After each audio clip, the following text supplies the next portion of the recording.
Hello viewers, कैसे हो आप लोग। तो स्वागत है आप सभी का हमारा यूट्यूब चैनल राहुल प्रताप चंद्र में। जैसा कि हमारे कुछ व्यूअर्स ने कमेंट सेक्शन में कमेंट किया था कि सर क्लॉजेस एक बार पढ़ा दीजिए, तो आज मैं लेके आया हूँ आप लोग के लिए क्लॉजेस। तो क्लॉजेस को जानने के लिए सबसे पहले हमें जानना होगा सेंटेंसेस। ठीक है, सेंटेंस समझना होगा, सेंटेंस क्या होता है, फ्रेज क्या होता है एंड क्लॉज क्या होता है। ये तीन चीज़ों को हमको अच्छे से समझना होगा।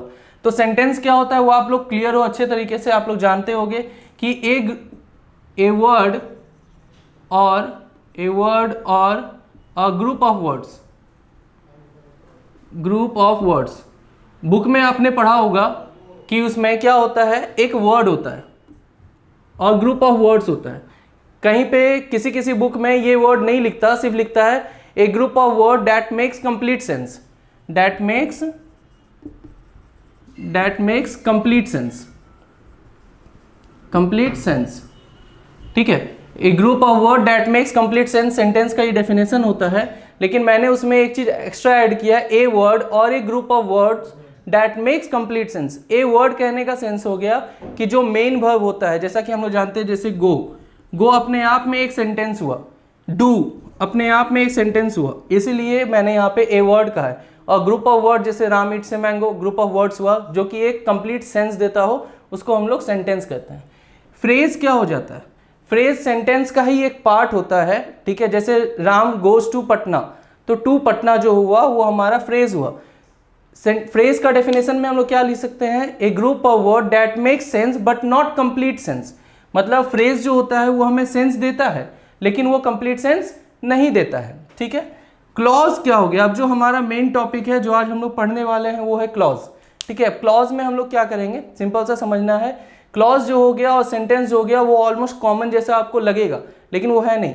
यानी कि सेंटेंस के अंदर हमारा क्लॉज आ सकता है, ठीक है, लेकिन क्लॉज के अंदर सेंटेंस हमारा नहीं होगा। ठीक है, इतना समझना है। अब जैसे कि ही गोज हमारा क्या है, एक क्लॉज हुआ या सेंटेंस हुआ। ये हमारा एक सेंटेंस हुआ लेकिन क्लॉज नहीं हुआ। लेकिन अगर इस तरह का कुछ सेंटेंस दें हम, जैसे कि you may go wherever you want, simple सा एक सेंटेंस दिया है यहाँ पे, ये पूरा हमारा सेंटेंस हुआ। अब सेंटेंस के अंदर हमारा क्लॉज आता है। क्लॉज क्या हो गया, wherever you want and you may go. ठीक है, यू मे गो खुद में एक सेंटेंस होता है। क्लॉज में हम लोग जानेंगे दो kind, principal clause and subordinate clause. इसको अगर आप लोग नोट कर सकते हो तो जल्दी से नोट कर लो, मैं क्लियर कर रहा हूं। ठीक है,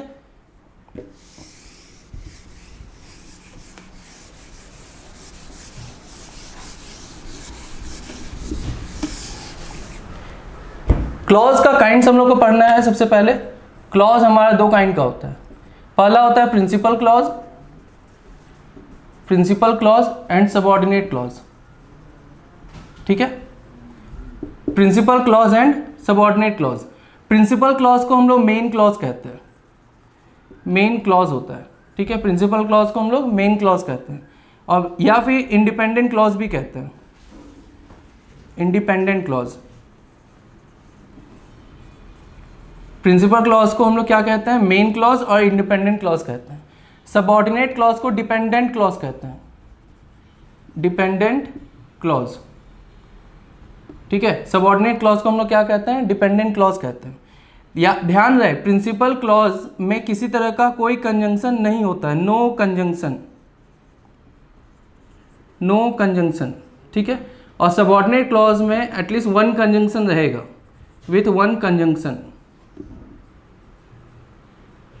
ठीक है, ये होता है हमारा प्रिंसिपल क्लॉज और सबऑर्डिनेट क्लॉज का डिफरेंस। अब ये कंप्लीट सेंस देता है। प्रिंसिपल क्लॉज क्या होता है, वो कंप्लीट सेंस देता है, कंप्लीट सेंस देगा। ठीक है, और सबऑर्डिनेट क्लॉज इनकम्प्लीट सेंस देता है, इनकम्प्लीट सेंस देगा। ठीक है, अब समझना कैसा है, जैसा कि अभी मैंने थोड़ा देर पहले एक सेंटेंस दिया था, you may sit wherever you want. ये मैंने थोड़ा देर पहले सेंटेंस दिया था, जिसमें बताया था कि हमारा यहाँ पे ये कंजंक्शन हुआ सबसे पहला वेयर एवर। वेयर एवर जो हमारा सेंटेंस ये कंजंक्शन हुआ, ये सेंटेंस को दो पार्ट में डिवाइड कर रहा है, ठीक है। सबसे पहला हो गया यू मे सिट और एक दूसरा हो गया वेयर एवर यू वांट। अब जैसा कि आप देख रहे हो कि प्रिंसिपल क्लॉज में कोई कंजंक्शन नहीं होता है, तो यू मे सिट में कोई कंजंक्शन नहीं हुआ, तो ये हो गया हमारा प्रिंसिपल क्लॉज, ठीक है। और वेयर एवर यू वांट में जैसे वेयर एवर हमारा कंजंक्शन हुआ, तो ये हमारा हो जाता है सबऑर्डिनेट क्लॉज, ठीक है। और जैसा कि मैंने यहाँ पे कहा कि ये हमारा कंप्लीट सेंस देता है और ये इनकम्प्लीट सेंस देता है। तो यू मे सिट आप बैठ सकते हो, ये कंप्लीट सेंस दे रहा है, किसी को कोई डाउट नहीं। और वेयर एवर यू वांट अगर हमने कह दिया, अगर हम किसी को सिर्फ यही सेंटेंस कहेंगे, ठीक है, ये क्लॉज कहते हैं वेयर एवर यू वांट, तो सामने वाला सोच में पड़ जाएगा कि आखिर क्या करें हम क्या चाहते हैं, कहाँ चाहते हैं, वो समझ में नहीं आया। तो बाद में बोलेंगे जहाँ तुमको पसंद है तुम बैठ सकते हो, जहाँ तुम चाहते हो वहाँ बैठ सकते हो, तब जाके हमारे वो कंप्लीट सेंस देता है। प्रिंसिपल क्लॉज अकेला रह सकता है, प्रिंसिपल क्लॉज अकेला रह सकता है, सबऑर्डिनेट क्लॉज अकेला नहीं रह सकता। प्रिंसिपल क्लॉज को हमेशा सबऑर्डिनेट क्लॉज को हमेशा प्रिंसिपल क्लॉज की जरूरत होती है। इतना तक क्लियर हो गया है, तो आगे बढ़ते हैं हम लोग।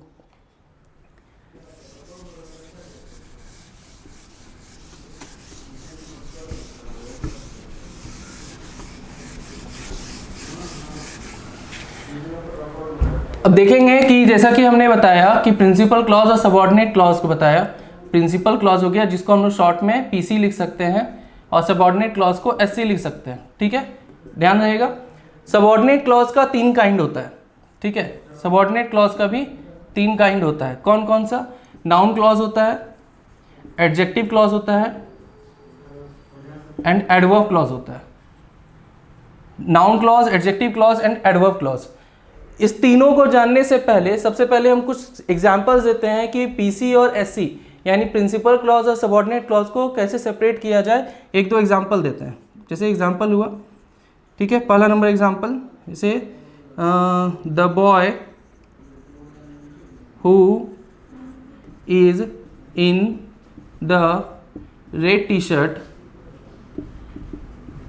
Shirt is my friend. Lal T shirt में जो लड़का है वो मेरा दोस्त है, फ्रेंड है। तो सबसे पहले हमको कंजंक्शन फाइंड करना होता है पीसी और एससी को अलग करने के लिए। तो कंजंक्शन हमारा यहाँ पे हुआ, तो इस जगह से ये सेपरेट हो जाएगा, ठीक है। अब ध्यान रहे, प्रिंसिपल क्लॉज और सबऑर्डिनेट क्लॉज में एक मोस्ट इंपॉर्टेंट थिंग क्या है कि प्रिंसिपल क्लॉज में सब्जेक्ट होता है और दूसरा वर्ब होता है। एक सब्जेक्ट चाहिए और एक वर्ब चाहिए, ठीक है। सबऑर्डिनेट क्लॉज में भी हमको एक सब्जेक्ट चाहिए और एक वर्ब चाहिए। बिना सब्जेक्ट और वर्ब का हमारा ना प्रिंसिपल क्लॉज रहेगा ना सबऑर्डिनेट क्लॉज रहेगा। किसी किसी इंपरेटिव सेंटेंस में सब्जेक्ट ना भी हो, यानी कि जैसे गो देयर। अब गो देयर में हमारा जो सब्जेक्ट होता है उस जगह पे नहीं होता है, लेकिन वो सब्जेक्ट हिडन होता है। जैसे गो देयर किए, ये इंपरेटिव सेंटेंस हुआ, गो तो हमारा वर्ब हुआ, ठीक है, लेकिन इसका जो सब्जेक्ट होता है वो हिडन होता है, उसको हम लोग यू कहते हैं। इंपरेटिव सेंटेंस में आप लोग जान रहे होंगे कि हमेशा सब्जेक्ट जो होता है वो यू होता है, ठीक है। तो जैसा कि अभी ये सेंटेंस दिया, हु जो हो गया हमारा कंजंक्शन हो गया, तो यहाँ से हमने सेपरेट किया। अब ये देखेंगे कि ये सेंटेंस कहाँ तक जाता है। Who is in the red T shirt, इस जगह ये हमारा कंप्लीट हो रहा है, तो कंजंक्शन साथ में है, तो यानी कि ये हमारा सबऑर्डिनेट क्लॉज हुआ। और the boy is my friend, ये हो जाएगा हमारा principal clause. The boy is my friend who is in the red T shirt, इसको इस तरह से भी लिखा जा सकता है, ठीक है। इतना तक क्लियर हुआ।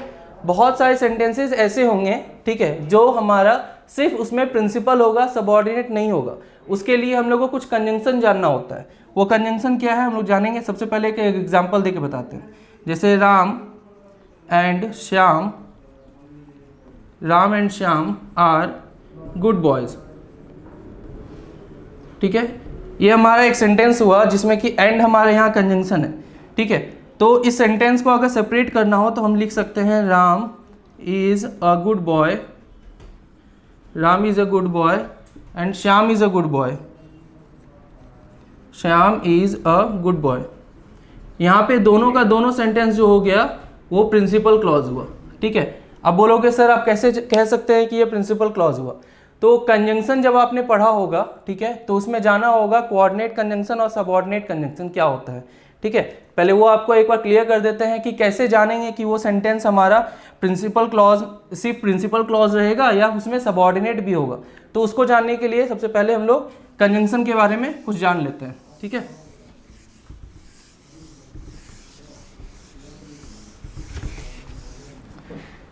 तो कंजंक्शन हम लोग जानेंगे सबऑर्डिनेट और कोऑर्डिनेट कंजंक्शन। दो तरह का कंजंक्शन होता है, एक कोऑर्डिनेट कंजंक्शन हो गया, कोऑर्डिनेट कंजंक्शन, ठीक है। कोऑर्डिनेट कंजंक्शन मैंने एक ट्रिक बनाया है जो आपको कहीं पे भी अवेलेबल नहीं होगा, वो सिर्फ हमारे पास ही मिलेगा। वो है फॉर कैट्स एंड बॉयज। ये आप कहीं पे भी ढूंढ लोगे, ये चीज आपको नहीं मिलने वाला, क्योंकि ये मेरा बनाया गया है। C4 हो गया कॉन्सिक्वेंटली, A4 हो गया एंड और एज वेल एज, ठीक है। T for therefore, S for so, N for nevertheless, B for but, O for or, Y for yet and S for still. ये कंजंक्शंस अगर मिलते हैं कौन कौन, for, consequently, and, as well as, therefore, so, nevertheless, but और yet और still, अगर ये कंजंक्शन अगर किसी सेंटेंस में मिल रहा है तो समझ लो उस सेंटेंस में SC नहीं होगा, यानी सबऑर्डिनेट क्लॉज नहीं होगा, सिर्फ प्रिंसिपल होगा। जैसा कि अभी मैंने एक एग्जांपल दिया था एंड करके, Ram and Shyam are good boys, तो Ram is a good boy, Shyam is a good boy, दोनों का दोनों प्रिंसिपल क्लॉज हो रहा था, उसमें सबऑर्डिनेट नहीं हो रहा था। अब इसके अलावा कोई अगर कंजंक्शन है, ठीक है, इसके अलावा कोई कंजंक्शन अगर होता है तो उसको हम लोग कोऑर्डिनेट नहीं बल्कि सबऑर्डिनेट कंजंक्शन कहते हैं, उसको सबऑर्डिनेट कंजंक्शन कहते हैं, ठीक है। जैसे सबऑर्डिनेट क्लॉज होता है तो उस क्लॉज में जो कंजंक्शन लग रहा है तो उसको सबऑर्डिनेट कंजंक्शन कहते हैं। जैसे बिकॉज हो गया, इफ हो गया, एज हो गया, डैट हो गया, जितना भी WH वर्ड्स होता है वो सारे हो जाते हैं। इसी तरह करके जो भी कंजंक्शन आएंगे, इसके अलावा फॉर कैट्स एंड बॉयज के अलावा जो भी कंजंक्शन आएंगे वो सबऑर्डिनेट कंजंक्शन। तो आपको ये फाइंड आउट करना बहुत आसान हो गया कि प्रिंसिपल और सबऑर्डिनेट को सेपरेट कैसे किया जाए, और अगर सबऑर्डिनेट नहीं होगा तो इससे पता चल जाएगा कि होगा या नहीं होगा, तो आप उसमें दोनों प्रिंसिपल अलग कर सकते हो, ठीक है। अब हम लोग जानेंगे नाउन, एडजेक्टिव और एडवर्ब के बारे में, ठीक है। इतना तक क्लियर हो गया, उम्मीद करते हैं आपको।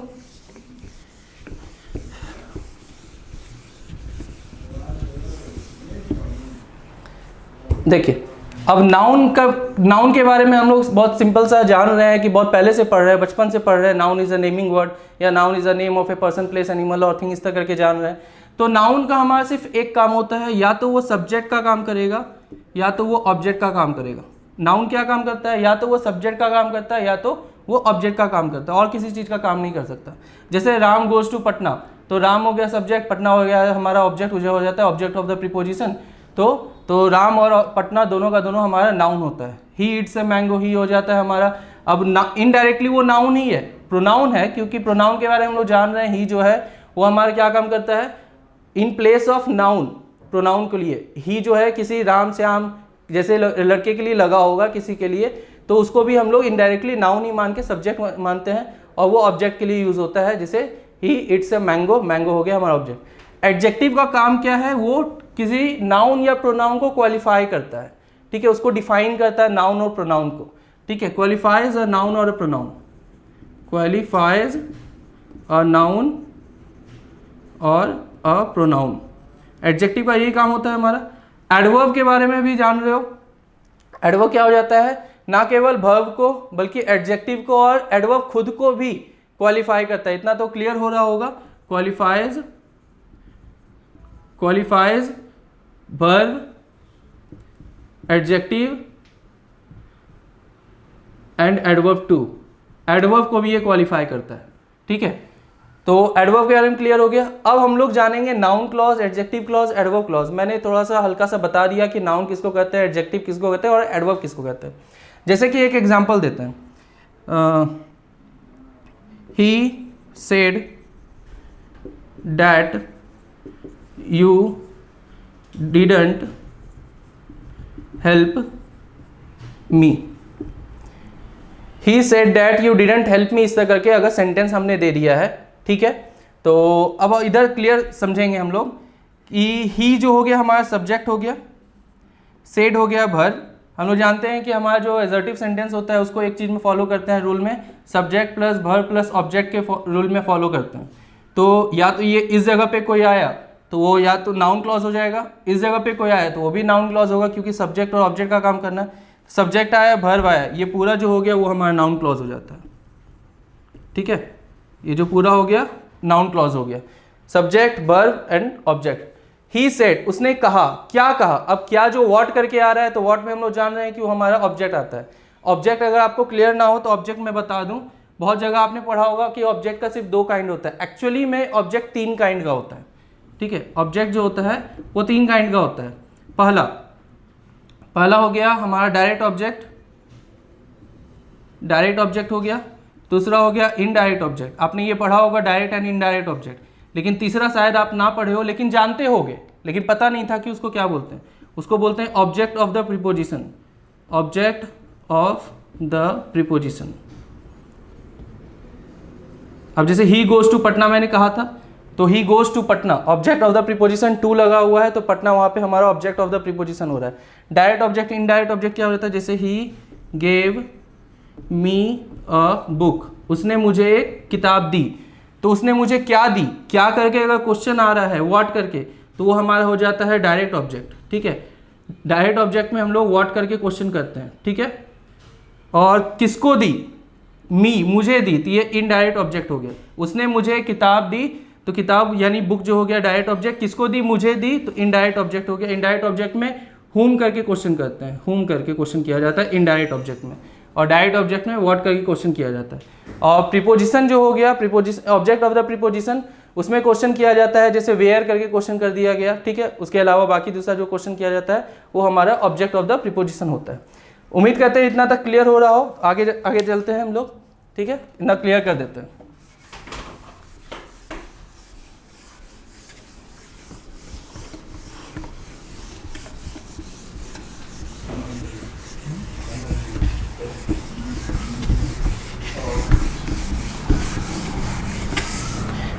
ठीक है, अब हम लोग जानेंगे सबसे पहला नाउन क्लॉज के बारे में कि नाउन क्लॉज किसको कहते हैं। नाउन क्लॉज, अब नाउन क्लॉज के बारे में बताया कि या तो वो सब्जेक्ट का काम करेगा या तो वो ऑब्जेक्ट का काम करेगा। ठीक है, इतना क्लियर हो रहा है। जैसे एग्जांपल अभी मैंने दिया, एग्जांपल में ही सेड करके कोई भी अगर सेंटेंस इस जगह पे होगा वो हमारा नाउन क्लॉज कहलाएगा। ठीक है, अब जैसे कि ये हो गया ऑब्जेक्ट की जगह पे आया, ये ऑब्जेक्ट के प्लेस पे आ रहा है। ठीक है, ऑब्जेक्ट के प्लेस पे आया ये नाउन क्लॉज। अब जैसे कि दूसरा देते हैं, what you said is not clear to me, तुमने जो कहा मुझे समझ नहीं आया या मुझे क्लियर नहीं हुआ। तो क्या कहा, व्हाट करके क्वेश्चन इस जगह पे आ रहा है, what you said is not clear to me, तो ये हमारा सब्जेक्ट का काम कर रहा है। तो ये सब्जेक्ट का काम किया, इसका मतलब ये भी हमारा नाउन क्लॉज ही है। उम्मीद करते हैं कि नाउन क्लॉज क्लियर हो रहा हो। ठीक है, नाउन क्लॉज में क्या करना है, वही सिंपल सा ध्यान रखना है कि वो सब्जेक्ट और ऑब्जेक्ट का काम कर रहा होगा। सेकेंड है हमारा adjective clause. Adjective clause, adjective clause क्या कर रहा है, नाउन और प्रोनाउन को क्वालिफाई कर रहा है। जैसे एक एग्जांपल मैंने दिया था थोड़ी देर पहले, the boy who is in the red T shirt, who is in the red T shirt is my friend. ये थोड़ी देर पहले मैंने एग्जांपल दिया था। अब जैसे बॉय हमारे यहाँ नाउन हुआ, अब बॉय को क्वालिफाई कर रहा है वह लड़का, कौन लड़का, जो कि लाल टी शर्ट में है, जो कि लाल टी शर्ट में है, who is in the red T shirt, तो ये हमारा जो हो जाएगा एडजेक्टिव क्लॉज हो जाएगा। ठीक है, ये क्या हो जाएगा हमारा एडजेक्टिव क्लॉज, क्योंकि ये बॉय को क्वालिफाई कर रहा है। बॉय हमारा नाउन हुआ, जैसे कि हम लोग जान रहे हैं कि हमारा सबऑर्डिनेट क्लॉज हुआ, तब सबऑर्डिनेट क्लॉज हुआ तो सबऑर्डिनेट क्लॉज में ही हमारा एडजेक्टिव क्लॉज कहलाएगा। ठीक है, इस तरह का अगर कोई सेंटेंस आता है तो कुछ भी, जैसे this is the house that my father built, अब डैट माई फादर बिल्ट जो हो जाएगा वो हमारा एडजेक्टिव क्लॉज आ जाएगा। नेक्स्ट हमारा आ जाता है एडवर्ब क्लॉज।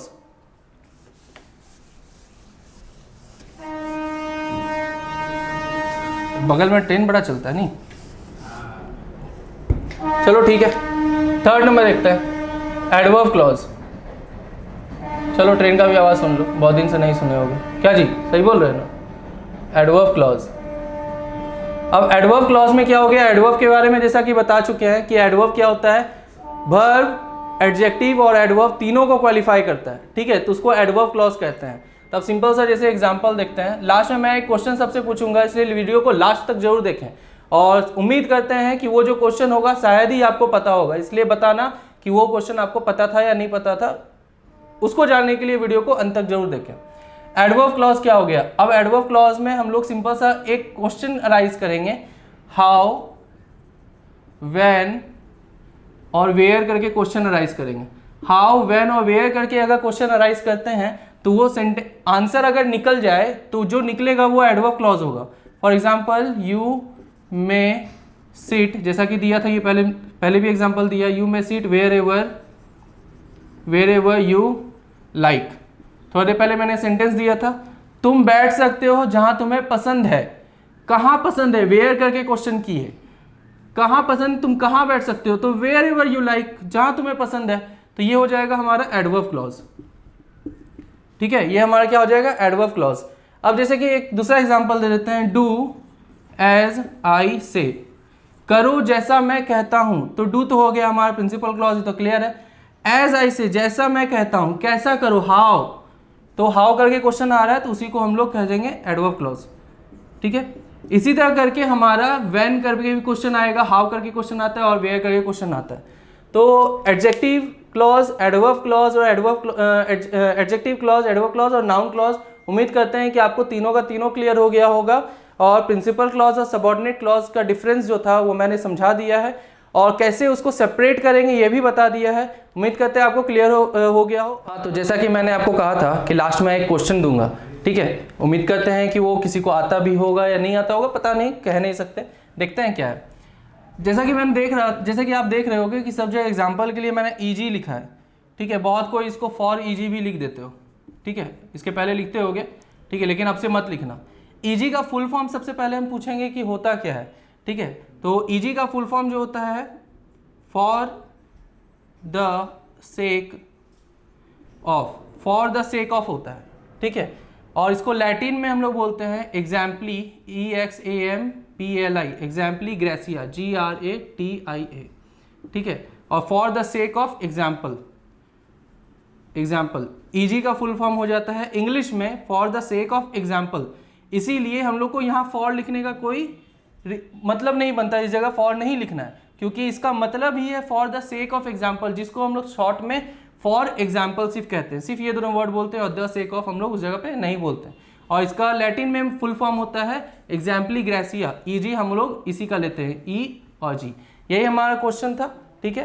तो लास्ट में फिर से मैं आपको बोलता हूँ कि चैनल को सब्सक्राइब नहीं किया है तो सब्सक्राइब कर लो। सब्सक्राइब करने के बाद बेल आइकन दबाना ना भूलें और वीडियो को लाइक नहीं किया है तो लाइक करके शेयर कर दो। Thank you.